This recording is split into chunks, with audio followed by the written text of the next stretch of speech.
good morning, and welcome to another morning coffee session. This is our last session for this week, so I thought I'd choose the topic of unintentional learning because this is my favorite way to learn, and I will tell you why once I'm done explaining it just a little bit to you. So let's get into it. All right. First of all, the word unintentional is just a really large word that means not on purpose, that you didn't mean to do it.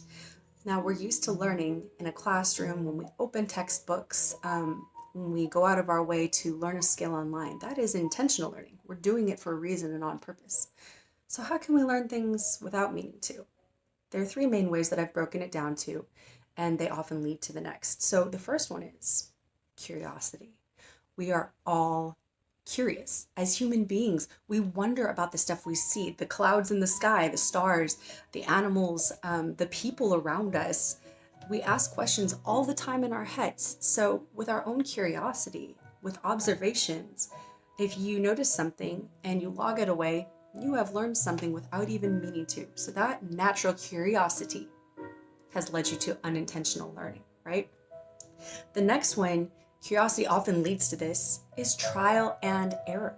Because sometimes it's not enough just to observe something or hear something and remember it, but we want to do something. I'm going to use cooking as an example because that's my favorite trial and error thing to do. So you try things out, you see other humans doing things and you're like, I bet I could do that. So what do? You try. Sometimes it works out well the first time and you think, oh, that was it. That was exactly what I need to do. And you log that away so you can repeat it. Other times, it doesn't work like that. And I have experience with that many times over, where you accidentally maybe cook things wrong or do things wrong and go, oh, geez, that didn't work out very well. Don't want to do it that way again. Log that away. So that trial and error. Obviously, the error leads to my third point, which is actually making mistakes. So making mistakes with trial and error means you were trying to accomplish something, you had a goal in mind, and it didn't work out. So you log that away so you don't repeat it. Other times you make mistakes and it kind of came out of nowhere. Sometimes it can be, it's often involved with our emotions, perhaps. We react in ways that we realize after the fact, perhaps we shouldn't have reacted. Sometimes we say things we don't mean to say, or like think of car accidents, traffic accidents. Usually people don't intend for that to happen. But what do we need to do with that? We learn from it.